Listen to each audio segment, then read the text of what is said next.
You can't. Okay, because that intro video. That was the intro video that I wanted y'all to see last week, but it's okay though because y'all got it this week and y'all about to get it every week after that. Like, can y'all not tell me that that intro video is not too legit to quit? Like the sounding, is it right? Oh gosh, I tell you. Thank y'all. Wait, first of all, welcome to another episode of One Being Brave. How y'all doing? Y'all all right? Like y'all good? Like y'all straight? Okay, I just want to make sure. I just want to make sure that y'all good. Okay, that's really like all that matters. If y'all good, then I'm good. I'm your host Domo Jones. For those that don't know, for the old heads, you in there, and for the newcomers, thank you. Thank you so much. I appreciate it. I am forever grateful. All right, so let's get into it. First of all, can we talk about how don't their shirt look like it's backwards? It look like girl. Wear your clothes right. But it is right because I have a hood. Like there's a hood. But it's looking like girl, what happened? Everything. Okay, yeah, that's just my opinion. Alright, so welcome to another episode, episode 2. We in episode 2, season 4. Like, come on, God, you doing big things in a small world. So let's get into the house rules. Y'all know. You know. Alright, so no bashing of race, religion, gender, politics, or sexual preference because for what? What are we gonna do that for? What are we gonna do that for? No profanity. We don't do that on this show. Too many words. Way too many words. Like wow, wow, wow, wow, wow, wow, wow, wow, wow. It's way too many words. No profanity on this show. This show is about it's called One Billion Brave because it represents the 1 billion people of the world that have a disability and or medical condition. So for the old heads, you already know. You already know what to say. Get you one of us in your circle. Like get you one of don't get you me, but get you one of us in your circle because I'm telling you, our community, like we're top tier. That's all I'm gonna say. All I'm gonna say is we're top tier and you're welcome. Because when you have one of us, that's all you need to trust. Bars. When you have one of us, that's all you need to trust. When you okay. I'm gonna start saying that. When you have one of us, that's all you need to trust. Just get you one of us in your circle. That's it. Also, we talk about Jesus Christ on this show. This one right here. I don't like this. Girl, get it together. Like, figure it out. We talk about Jesus Christ on this show. I don't know what y'all do on y'all end, but on this end, we're gonna keep him the main thing because that's the number one standout. What? The number one stand. Okay. I have my V8 energy drink, so 13.2. I'm at a 13.2. Also, I gotta change this last house rule because I don't know if I'm the very first, but I feel like I'm one of.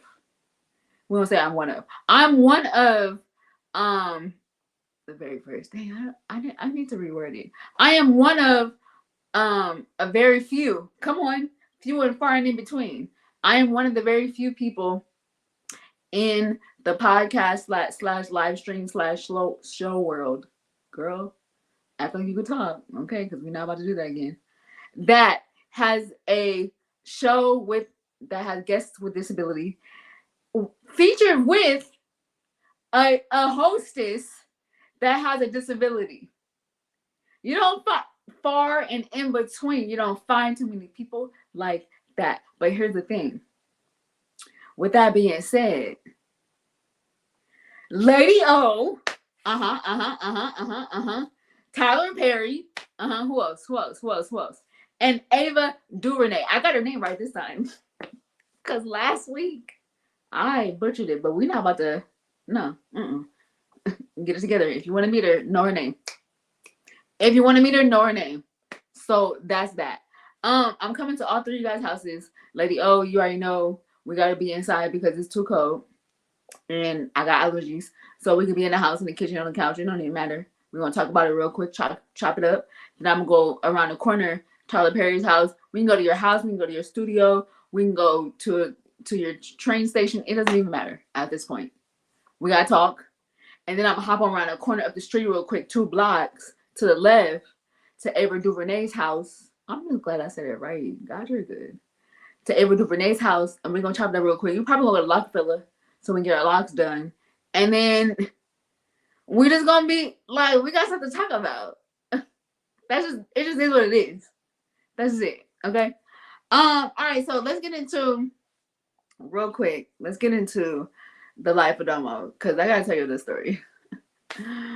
Woo! Okay, so having a disability and or medical condition, girl, sit straight. Okay, having a disability and or medical condition, you get, hi grandma, it is cold. I know. You get questions and you get comments / concerns that are like, that's your, hi Jackie, that's your final answer? Like, that was what you chose to ask? Like, out of all the questions and comments in the world, that was, okay, that's crazy. So last week, I ran into someone that I haven't seen in a minute.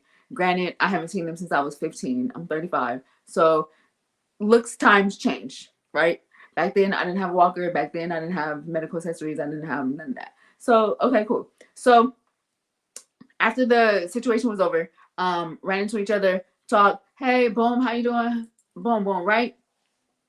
Now, after we did all the introduction, hey, then the person looks at my walker and points at it and says, now this is temporary, right? Hi, Mom Sonia, I love you. This is temporary? That was what you chose to ask? Like, out of everything? Like, that was your final answer? Like, that was what you chose? Because here's the thing. Now, I don't get offended by what people say, because people gonna be peopling. But the thing is, what I don't understand is, if it was or wasn't, what that got to do with the price of tea in China? Because if it's temporary, if you feel like it's temporary, and you find out that it's permanent, but yet you still see me out and about, then what that mean? What that mean? Huh? Can't hear ya. Speak up. God, like, okay, Gabe, because I need you guys to understand why. Because for those that have seen me and for those that have seen my walker, Gabe, can you show them what my walker looks like? This is my walker. Does any part of my walker look temporary to you? It is fully decorated in leopard, and I have sneakers as my walker shoes. Does this thing, thank you, Gabe, I need them to see my face. Does that look temporary? Do you think I would take the time to fully decorate my walker for it to be temporary? Child. Here's the thing. So this is just words of wisdom for people that are not able-bodied. You ain't got to prounce around and figure out what's wrong. Just ask me. I would, better yet, you just straight up ask me, yo, last time I seen you wasn't with a walker, you wasn't with leg braces, so what happened? Don't prounce around asking a roundabout question to get your answer. Sister Mary Clarence, Brother Larry. I don't know who Larry was. Just ask. Because then, if someone that has a disability and or medical condition say something real smart back as a response, then y'all gonna be offended, and we mean. What? Child. And here's another thing for the people that's in the disability community and or medical condition community. With or without, you be you and look cute doing it, okay? You be you and look cute doing it. Because what I love doing is proving people wrong. So if someone thinks that something is temporary and I show them that it's not, but yet I'm still doing what I'm doing and I'm probably doing it better than you, child, I tell you, you can't tell me nothing. Look at God. God be molding it. He be molding it. Okay, that's my story. Y'all pray for us, our community, because we be getting some questions that are like, you really chose that for 800, Alex? Like that was what you chose for the daily double? Child. Help me, help you, help me. Okay, so that's my rant and I'm sticking to it. Now, um, my next guest, I mean, for the old heads, you already know, like, I meet them a few minutes before the show. That's how the show runs. Cause that's how I run. It makes it so interesting, right? So, my next guest, first of all, I seen her picture. I'm friends with her on Facebook. I seen her picture and I was like, you can't tell me she not dope. I'm pointing because I need y'all to know. You can't tell me she not dope. First of all, her name starts with a D, so right there she already top tier. Need I say more? Need I say more? I start with a D. She starts with a D. Come on. Like, hey Tamara, I love you. And I just found out like how to pronounce her name, and I think her name is like super fly. I thought it was Dayniah, but it's not. Let me tell y'all what it is. And then as soon as I say it, Gabe, I'm gonna need you to bring her on the stage because we about to get in. We about to get it in one time for the one time. Okay, so her name is Dayniah. That's all I got. Gabe, bring her on. What up, friend? Hi everyone. Good. How you doing? I'm doing all right. Hi to our Good. guests as well. I'm so glad. Thank you again for being a guest on the show. I Thank you for appreciate having it. me. I appreciate it. I am super excited because I can't wait to hear your story. And like, you're super dope already. All right, so let's get into it. Can you tell us where you're from and the name of your disability and or medical condition? What's the last thing you said? I'm sorry. The name of your disability or medical condition. Okay. So I'm Dayniah Manderson, and I actually was born in the island of Jamaica, but I currently live in the Bronx, New York, and I have muscular dystrophy. Okay, so hi Natasha, love you, friend. So for those that don't know, can you just explain what exactly muscular dystrophy is? Of course. So muscular dystrophy is a neuromuscular disease, which means that my muscle strength is affected the most by my disability, and over time it is progressive. So things that I was able to do maybe 15 years ago, 20 years ago, I'm not able to do a lot of those things now, and expectedly, the longer I live, the more weaker I'll get, the less independence physically I'll have, and yeah, doesn't sound like bright prospects, but it's actually just one of those things. I yeah, but you still fly though, so it don't even matter. Like you still fly. Thank you. So you're welcome. So can you tell us like the process? Like, can you tell us how it all started? What that looked like for you? Because everyone has their own experience or journey with their medical condition. So for you, how did it begin? I was actually born with my disability. I tell people all the time that because I was one of the only people in my community and in my actual parish with a disability that I knew of, I didn't really know that I was different, quote unquote, until Mm-hmm. I think someone called my attention to it. I can't remember exactly what the incident was, but what I do remember is feeling different. Mm-hmm. Feeling that there was an identifiable difference between me and my peers. And I kind of existed without any knowledge of people with disabilities to some degree. Because mostly in my island, a lot of people with disabilities are put in nursing homes. Um, but my family kept me home and I attended regular school. I'm using the term regular very loosely here, I know what you mean. Yeah. for lack of a better word. Um, but my mom eventually brought me to America with the hopes of getting me a better life. And she must have been a wise old sage. Um, and then I kind of just went through the education system, like every other everyone else, I guess, Yeah. still not being very mindful of my disability or not focusing on it. But very much aware that I was living with, a lot of difficulties and having to adapt all the time. So that's kind of the initial story, I The guess. prospect, yeah, yeah, yeah. I actually, so when you like kind of found out and figured out exactly what you had, um, how did you have to kind of maneuver your life? Did you have to get certain accessories? Did you have to learn different ways? How did that look like? I mean, I think it's fair to say that living with a disability requires a lot of adaptation.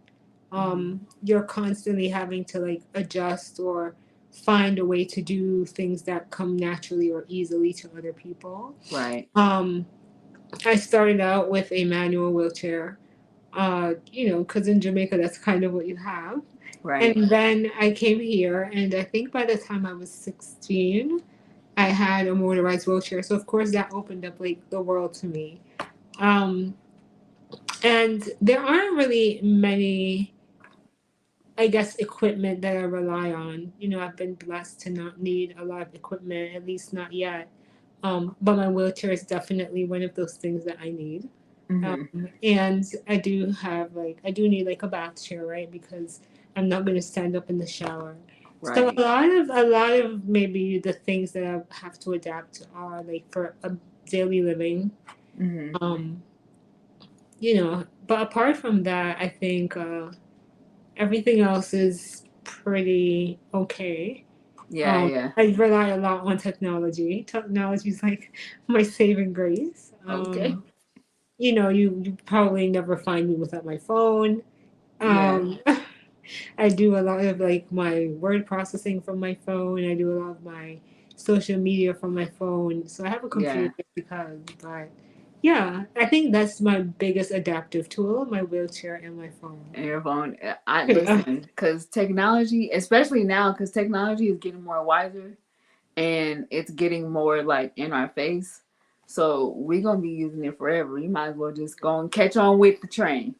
But it actually has, I think, if you watch documentaries from years ago for people with disabilities, not having technology back in those times was very limited. Like Mm-hmm. you look at Stephen Hawking, and there were so many things he probably could have accomplished even more so. Don't get me wrong, that man has accomplished a A lot, galaxy's right? worth of work. But you just think, if he had existed in today's era, like technology would have given him so much more breath to do what he wants to do. Yes, exactly. I got one question from Natasha. She said, "Is there? Did you have physical therapy of any kind?"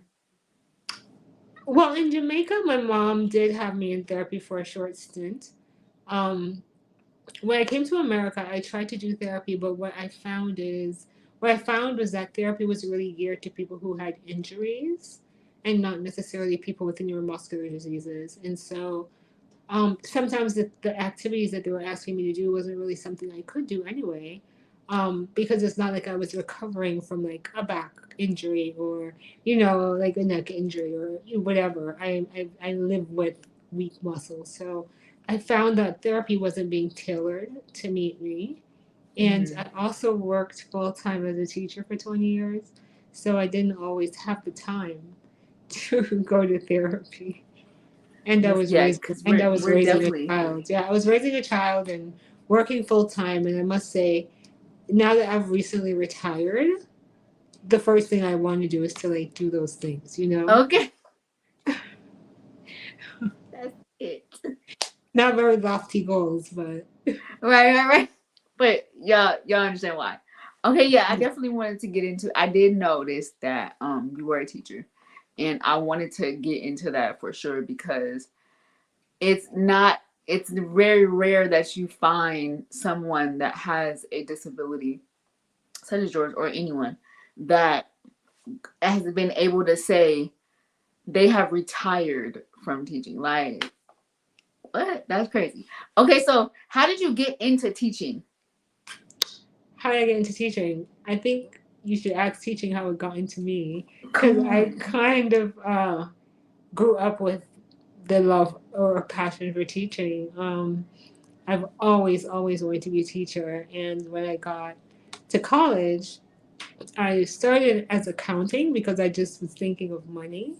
And Hmm. my first semester was so miserable. I hated it. And then I just kind of started taking education classes, and I knew that, yeah, you're playing yourself by trying to like do something else. And I took all my education courses, and in Hmm. 2003, I graduated with my teaching license. I mean, teaching certificate and all that degree. And it was in a very interesting time period. Once I did my student teaching, I was certain that this is what I wanted to do. And I did that for 20 years. You know, I literally, I'm a month out. A month out from retiring. That's great. What did you teach? I taught middle school English. Middle school And English. I specialize in eighth grade. That's great. Everyone says that. Woo! Why would you do that to yourself? You have some hard headed kids. But they're great kids. It's a great time to be a teacher when they're in Yeah. middle school. Yeah. So, question.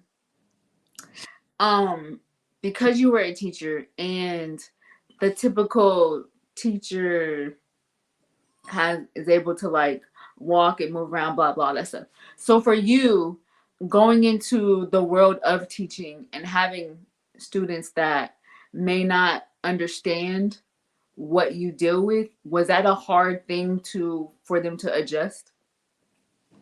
I would say that no. What I will say is that it is really important to be very transparent when you can, based on your comfort, of course. I always welcomed questions from my students. You Mm-hmm. know, I always, well, not so much recently before I left, but I would always, ask them, well, I'm obviously different, and I'd be like, what is a noticeable difference? Mm-hmm. And I would kind of like springboard from there, do you have any questions? And I would be very clear, like, you have to make sure that you clean up behind yourselves because I'm not able to do that. And if you take a book from the bookshelf, put it back where you got it from. And, when you stack your work on the table, don't just toss it on the table. Right. So it was really just about being very transparent, being very honest and human with my students, allowing them to see that I do have a limitation. But I think just showing up and doing what I do showed them that you can push past your limitations. And the truth is, teaching is more for me a cerebral job, right? It's about my ability to think and my ability to explain and Mm-hmm. teach, right? Like I don't have to be able to lift up a boulder to teach, right? Like I shouldn't have to sweep a classroom at the end of the day anyway. I shouldn't have Right. to. And with technology now, I don't need to write on a chalkboard, right? I can just project to my stuff. Um, so I did see teaching evolve in that way because it did start out as like, what do you call it? Projector paper. Yeah. And like chart papers everywhere. But over time, um, it was easier to be efficient. It became easier to be efficient.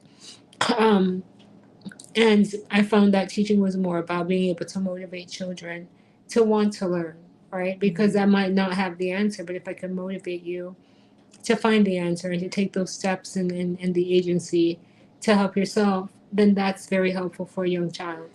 You don't Right. have to have all the answers. Your job is to motivate and guide, Mm-hmm. and train them how to think, not think for them. Right. What made you even want to like retire? What made you feel like all right, we tapped out, we good. It's funny. I was thinking about this the other day because I also write. Come on, right? I left. I know that's really one of my dream endings is to be a writer and a model and all that, right? But I knew that my tenure was coming to an end, for many reasons. A couple years ago, I had to sue the Department of Education in my state because of a lack of access to the bathroom and safe Mm, fire exit. So that was one of the outstanding issues that I was having with my job that led to legal action. I was also when I applied for retirement, and this was last year, a year ago. It was because I was being harassed by my supervisor, and I knew that I was too old to do this anymore. Um, I also felt as if I had put in enough time to have earned respect from her, but I knew that I also don't control people's biases towards me for whatever reason, whether it's because I'm a woman, whether it's because they think I'm smart, or whether it's because whatever the case may be, I don't control people's biases. Right. Um, and the truth is, because I mentioned my disability is progressive, I knew that I didn't have all the fight in me that I once had. You know, I'd spent 20 years fighting the Department of Ed for basic rights, like a bathroom. Yeah. And as Yeah. I started to get weaker and dealing with the harassment and kind of feeling as if I would rather leave on a happy note than to leave sour or to be terminated because someone's coming after me. I decided to tap out gracefully, you know, bow out gracefully. And I also, my kid went to college. Like, she went to college in June. So there was really, I think when you have young children, you have to be stable as possible. You don't take as many risks, I guess I'm trying to say. Right. Um, Now that she's in college, I You good. think I've done my due diligence to some Yeah, degree. like you made it, right? Yeah, I can explore like passions and dreams and goals now. Right. Not that teaching wasn't a passion, but I can do other things that bring me Yes, you could delve joy. into other, yeah, Yeah, other yeah, other avenues for creative sure. aspects. Exactly. That is so we're definitely going to talk a little bit more about like your passion and your dreams and stuff. But I want to talk about your life as a mother um and the navigating with a disability, because you did say that it's becoming progressive, like over time it will become progressive. So as your daughter, because I'm sure like where you're the stage that you're at now, you weren't at that stage when you had it, right? Of course. Hmm. So growing up, both of you guys kind of developing and all that jazz, did you have to explain, hey Danielle, love you, did you have to explain to her the less you can do? Do you have to explain to her, okay, I need more help with this, or this is what's going on? Did she get it? Did she understand? I mean, I think the older she gets, I mean, she's 18 now, right? Like, I think she gets it. Um, as a baby, I was definitely more capable of doing the physical things for her. Mm-hmm. But she was also a very easy child to raise. And Mm-hmm. I think that's why I never tried to have any more because I knew I had like lucked up. Right. That's just um, enough. yeah, I just knew it. There was something that told me, yeah, that I lucked up.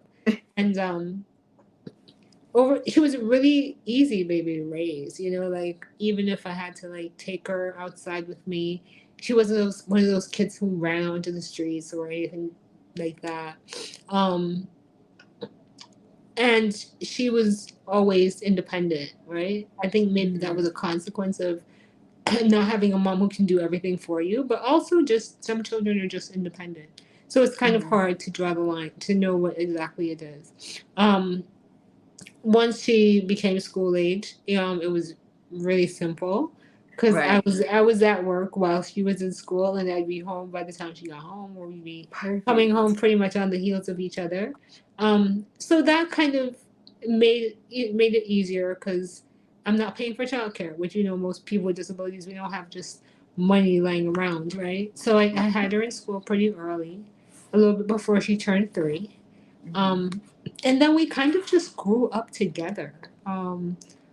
I think just as how a parent knows their child, children know their parents. Like that's why you find like a child will know what parent to go to get away with whatever they want to, and they'll Yeah, know who yeah. to stay away from when the teacher calls the house, right? And I think she just naturally got to see what her mom was capable of doing or not, and just also like seeing what my home attendants had to do for me. I Mm-hmm. don't think that there was ever a moment where I had to sit her down and go, well, mommy has a disability, so we're going to have to do XYZ. It was just like a natural development of a relationship. Yeah, yeah. Yeah, we grew up together. We did. That's really cool because hey mom, love you. Erica, I love you. Love you I too, think that's Mom. really dope and I wanna commend you first because it's not easy raising a child, but first of all, could we just praise the fact that your daughter is a full time like she in college, bro. So you did something right. Let me just give her flowers. My daughter is in Cornell University. Listen, Yeah. And this is the most awesome thing ever. Like every day I could just be that like, is I did so that. Like I did that. dope. Okay, like I did Thank that. Okay, you. like I did that. Joseph, love you. I think that's amazing. And I feel like it's very encouraging for someone that does have a disability and or medical condition that has a fear of having a child and having a fear of still being able, am I capable of raising a child? You know? Especially if it's a physical disability. Because I'm gonna keep it a book, like that was my fear. I'm just like, I don't have the physical capability of catching you when you trying to roll up the stairs and I'm trying to get I don't have those fast, like I feel like I don't have those fast reflexes. So for you, can you just share like some kind of hope? There we go. For someone, for a mother that or a woman that wants to become a mother but has a fear that they feel like they're incapable because of their disability. Um, Fear is real. Fear needs to be respected in the sense that it's I think just a way of us knowing that there's something to care about, Mhm. something to do right, or we need to Mhm. figure out if we're doing it right or not. So if a person has fear, that's it's real, right? However, I would challenge the person to say like you have people who are able-bodied all the time who are the most abusive parents, who are the most negligent parents, who are just toxic and harmful to the children. Mhm. And yet, even though they have functional limbs, they're not doing anything for their children, right? Because they lack maybe the capacity of sacrificial love, right? Right. Now, if you have a disability and you've lived your whole life with a disability, then you already are accustomed to adaptation. You're already used to thinking 10 steps ahead. You're used to over planning. You're used to calculating the pros and cons of everything that you do. And Yeah. you're definitely used to putting things in place in case everything falls apart. Out of place. And I think it's the same thing when you make any major life decision, whether you're disabled or not. You're gonna Yeah. have to adjust your life to accommodate this thing that you're responsible for. Um, Mhm. so I never lived in a house with steps. One, it wouldn't suit me anyway, so I never had to worry about my baby rolling down the step. But there were real things I had to consider. You know, what if my home attendant doesn't show up, or what if her dad and I split? You know, which we did. You know, like what happens when I have to be a single parent and I'm still Mhm. working and I can't help my baby? Um, Thankfully for me, I did have a network. I had a family, a very strong Yeah. family support system. Um, but I also tried to be very pragmatic. Um, I had to think about everything before it happened. And it wasn't tasking. It's just a matter of what I had to do, right? Like Right. I had Right. to plan ahead for a lot of things. If we were going somewhere, I had to make sure if I needed someone there, I made sure someone was available before I made those plans. So it was just all about having proper timing. Mhm. I had to learn how to cut myself some slack.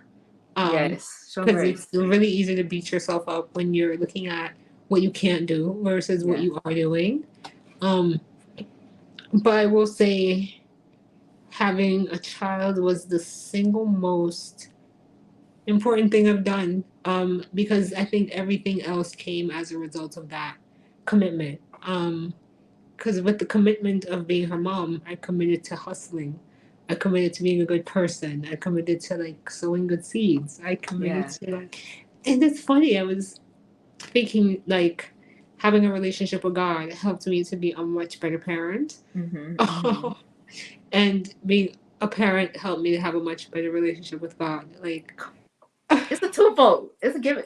It's a give and take. yeah. Because as I'm raising her, I'm thinking about God's love and what He would do and Yeah. how He forgives us and how love covers a multitude of sin, right? And then I realized, like, well, I guess your love for me, God, covers a multitude of my sins. So I don't know. But yes, I think anyone who wants to have a child is consult your doctor, but do understand that doctors are limited in their knowledge as well. Hmm. Um, and the doctor can't really predict the future for you either because it could be discouraging. Um, but if you want to have a baby, just get your ducks in a row. Yeah. Yeah. Find the ducks. Find the ducks first, and then get them in order. Make sure they're Tell them what to do. yeah. Tell them what to do. I And be love that. I realistic, appreciate it. be I realistic. appreciate that for real because that's really you doing this show. You hear so many stories, and you never know what people fear, but what people have a longing for. And I do hear a lot of people that do have disabilities, medical conditions. They're just afraid, like, am I capable of? And it's dope to see you as a parent, and not only as a parent that has a child in college. Come on, like I just that is so dope to me. You're That is just funny. so that's amazing. That is so dope. Thank you. I appreciate that. So dope. Yeah, I definitely I I think, commend you you. mentioned at the beginning of your show that God will be mentioned here. And it's very rare that I go on shows where people will say that. So I'm just going to take, we'll use that since I have that, to say to people, like, we tend to consult everything but God. We tend to Mhm. consult our friends. Something happens, we jump on the phone. Oh, what do you think about this? Or something happens and we run to a doctor and the doctor gives us, like, I've never heard of this before, so you might not want to. Um, but the truth is, you should be consulting God because that's where your purpose comes from. He kind of knows your ending and your beginning, and if you God God speaks to you, he'll tell you, like, oh, maybe this won't work, or Yeah. yes, it can work. You just have to. It just comes to you, Yeah. And I think a lot of times people just, especially people with disabilities, like, no one lives your life, so no one can really tell you So anything. And when we make mistakes, they don't go, oh, you know what? Let me fix that for you because you're gonna get the blame regardless. So yeah. you kind of have to rely on your source and be realistic and make smart choices. And I know Yes. it's sad making it seem very simple, but I think, and I'm not saying it's simple. I don't want to be misread. I'm saying it's not impossible, but what I'm saying Hmm. is it's something that you do have to. You're gonna have to pull on your strength. There were Hmm. times when for example, my ex-husband, when we were going through it, I thought I was gonna lose my child to the system because it would be a point of threat. Like, you can't take care of her, so I'm gonna take her. Right. But I had to have my resolve. I knew that God wasn't gonna do that. Like, there's no way God's gonna do that. Yeah. So you just have to find whatever, be rooted in your faith and Yeah. fight like hell. Right. Fight like hell for what God told you is yours. Like, fight like hell. And I definitely agree because a lot of times we forget who created us. Like, God was the one. He knew what we weren't going to be able to do, but he also knew what he put in us to do. Yeah. We don't know that yet because the situation is new or the situation is uncommon, right? Mm-hmm. So, and I agree with you, like, 100%. He is our source. So, like, if he created the manual, let's go to the maker of the manual. Like, why? Right. Although it is, like you said, like, it's easier said than done. It's not impossible, and it's difficult, but it's doable. Girl, don't get me to preaching, okay? I'm gonna let you run your show, cause Listen, that's why I said, like, we talk about we're gonna talk about the source because, especially living with a disability, we have limitations, so we know where our help comes from. Like we literally do. And for those people that do have medical conditions that are Christians, we gonna go so hard. We gonna go so hard for the Father because we like, listen, I wouldn't be alive. So I'm gonna make sure that he gets his credit in everything. I'm personally, and I will say this, and I don't care. I'm too bold to not one represent Christ, but also to not tell the world who I represent, because y'all ain't gonna help me when I'm feeling sick, when I'm feeling down, when I don't know what to do next, when I feel like okay, your body about to shut down. You're not about to help me because aspirin not gonna help me. None of that. Ice not gonna help me. A pound of sugar not gonna help me. My source is my Father, and he gonna tell me what to do. That is just a list. Yes, ma'am. That is just, I love it. I love it. See, you all right with me. You are you all right with me. Okay, so can we talk about? You did mention that you didn't call it a caregiver, but you called it a source. No, you called it a helpmate. Nope, you called it a what'd you call it? Home attendant? There we go. I was like, what's she talking about? I don't know what I said. What did I say? All Okay, right, that's what I said, yes. home attendant. So, do you have someone? Wait, can you explain? Because we do have people that don't know what that means. Can you Okay. explain what a home attendant is? So, a home attendant is a person who provides personal care and safety for a person with a disability. I am a person who relies on 24-hour care. Um, and that's because I don't do much of anything for myself. You know, I feed myself, I brush my teeth, and I write, and I use my phone. But if Mm-hmm. I needed to take a shower, for example, I would need help with that. If I needed to use the bathroom, I would need help with that, or preparing my food, or, getting in and out of the bed. So I have one on one 24-hour caregiver, and I have one person who works 4 days back to back. She stays here, she comes on Monday, leaves on Friday. And then I Mm-hmm. have someone else who does the other shift, which is Friday back until Monday when the person gets here. So technically, I'm always with someone, which You're covered. You got angels, okay? I got You AIDS. I have you're AIDS, protected. definitely. Yes, but it can also just take a little bit of a mental toll when you're an adult and you feel like you never have like privacy or time to yourself or but girl, Yes. I'm grateful that I have the service, so I don't want you Mm-hmm. to think I'm complaining. I'm just saying like No, I get it. I totally understand. Now, I guess it's like being married though, because someone's always in your face, and I ain't like that either. hey, how's it going? You're back. Yeah, you're here still. You're still here. I thought you'd have left. Yeah. The honeymoon's So, over. did you always have a 24-hour care No, assistant? I actually didn't start getting 24-hour care until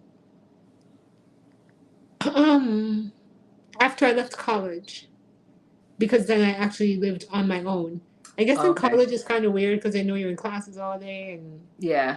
so I didn't really have daytime coverage. I had someone who would come in like at 7 and Mm-hmm. leave at 8 by the time I was going to class, so I Mm-hmm. didn't have 24-hour care, but once I lived on my own, I did. You did. So Yeah. for someone that is looking for like a caregiver or that needs one, how did you choose someone? Because you like you said, like you have two, but they're 24 hours. How did you choose someone that you're able to trust with pretty much helping you with everything? Um, if anyone here has ever raised a kid and had to pick a nanny, um, it's pretty much It's the same. impossible to know who to trust or to know who is gonna like behave honorably or who's gonna like actually do the job. So Mm-hmm. there's really no such thing as saying how do you know. Um, but there are definitely things that you do to screen people. You try to use your discernment as well. I'm very big on just picking up on people's vibes, as we say in Hmm. Jamaica. You know, some people, I've literally had people walk into my house and the entire atmosphere shift, and I already knew like, Got there's to go. no way, like, God is not planting you here, Right. so you don't belong here. Um, Right. but you do your due diligence. You know, it's kind of like any employer. You do as much screening as you can. You try to be very Hmm. clear about what your desires are. Um, you try to act as professionally as possible, even though it's a very like personal kind of situation. Right. You want to respect your aides. You know, they are grown ups and they are people. Um, and you kind of just pray for the best. You know, you take your time and you try it, and if it doesn't work, then you move on. Yeah. And it's very difficult for them, for a lot of people with disabilities, especially in New York, to find suitable home care or quality home care. Hmm. Because people with disabilities are just seen as like cash cows, you know, not necessarily cared for by the community or, you know, the drill. Right. But yeah, I've been doing it since I've been 23. So at the age Yeah. of almost 44, yeah, Girl, you look I've good. just been doing it. You better go on with your bad Well, self. well, You look good. thank you, Dominic. Appreciate that. But yeah, you just do your due diligence and try to find the right person. Yeah, that makes sense. Yeah, it makes sense. Like anybody, you gotta fill it out. See what works for you for sure. I mean, yeah, Um. people will give you red flags on interviews. You know, people always reveal themselves over time, um, which is why you kind of have to be professional.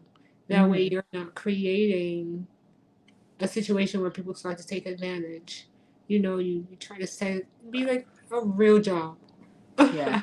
Yeah. And over Exactly. time, if you warm up to the person and y'all become like somehow close, at least the respect factor has already been established, you know? And then, Yeah. No, yeah. that's cool. That's good advice. That's really good advice because it's not easy trying to find someone that um can care for you as much as you need it compassionately.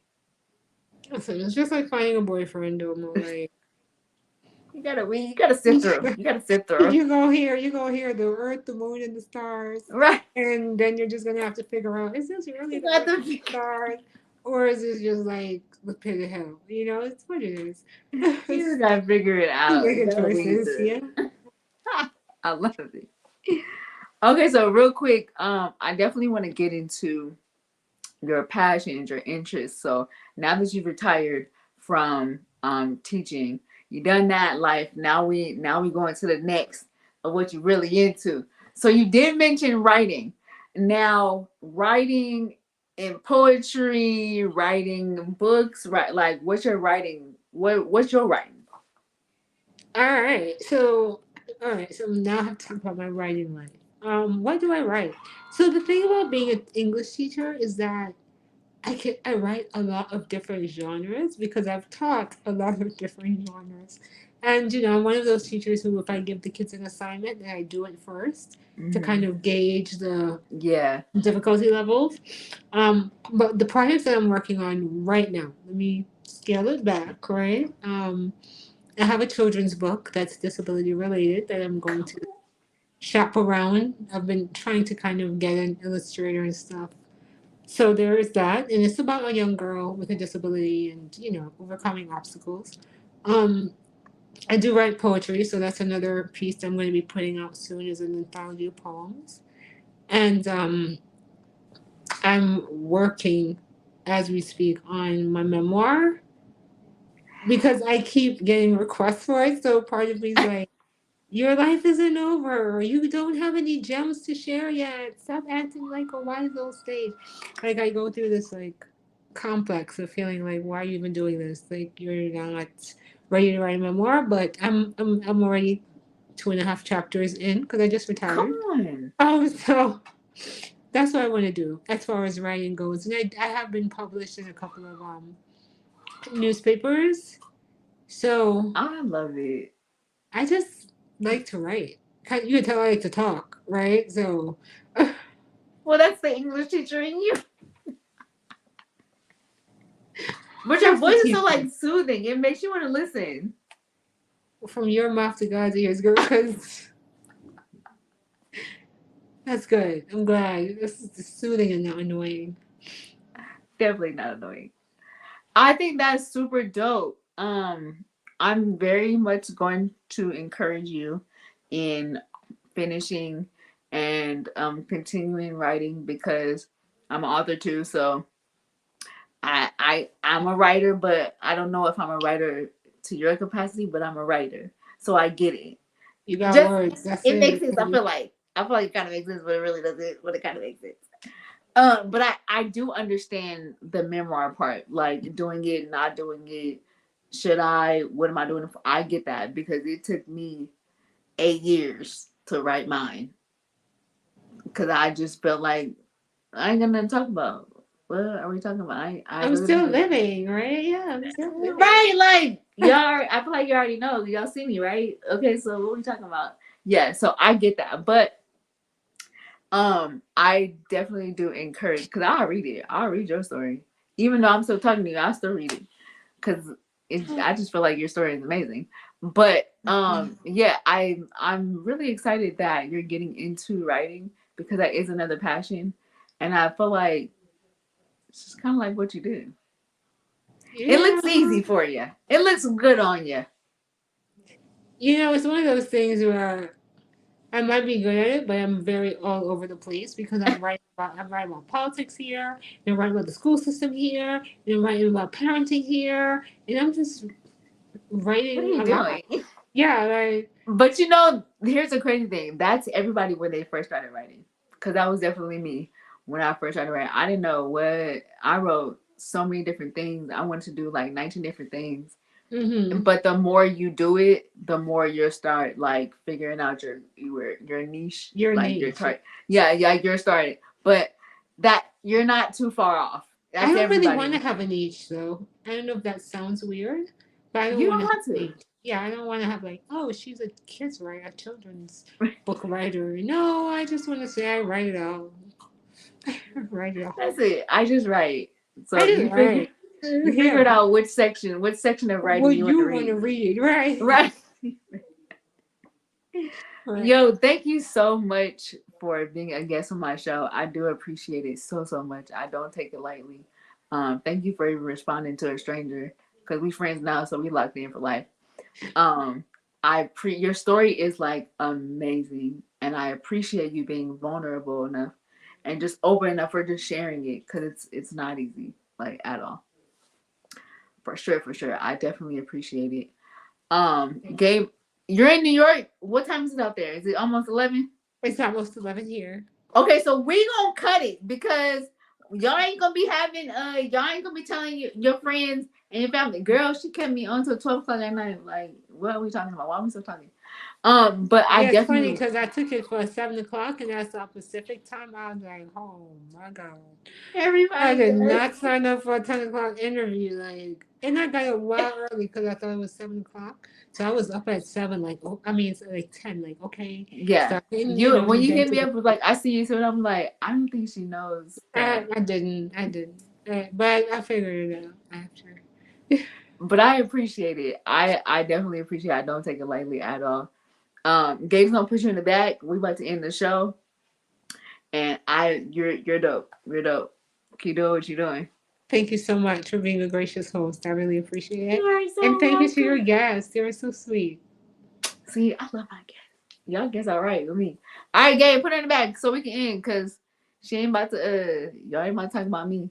Okay, I love y'all so much. Thank you guys for tuning in and watching. Like y'all can't tell me like her story is not dope. It just is. Her story is like super dope. I love my guests and I appreciate everyone that has tuned in and watched and just check us out, see what we're talking about. All right, so let's get into the church announcements real quick. If you have a disability and or medical condition and you want to be a guest on the show, holla at me. Reach out to me. Now, this is the disclaimer. Love you too, Mom. Love you too, Jackie. This is the disclaimer. Do not hit me up if you got a paper cut. Okay?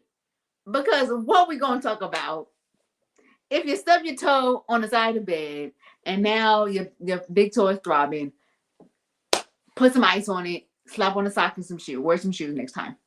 That's all I got. I want guests that got some real stories. Now, all of y'all know that I don't know the stories before I talk to you. So that means that you have to be very honest with saying that you have a disability and or medical condition.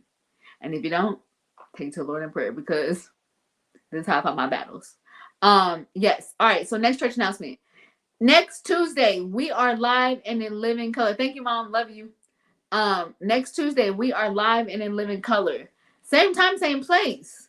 Tuesday, 7 p.m. Pacific, 8 p.m. East. Wait, 8 p.m. Where's the gate?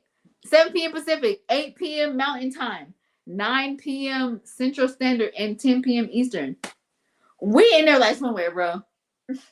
Season 4, episode 3. Thank you guys again for tuning in. I appreciate it. Don't log off though, because y'all gotta see the ending. Like, it's like really quick. It's like 14 seconds. All right. Gabe, show them. Show them. Love y'all. We out. We out. Gabe. Gabe, you gotta put the ending on.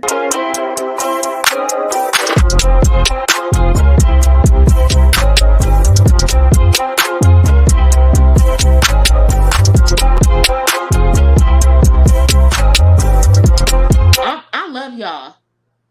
Period. Y'all better love me too. Alright, Gabe, get me out of here. Y'all already know what to do.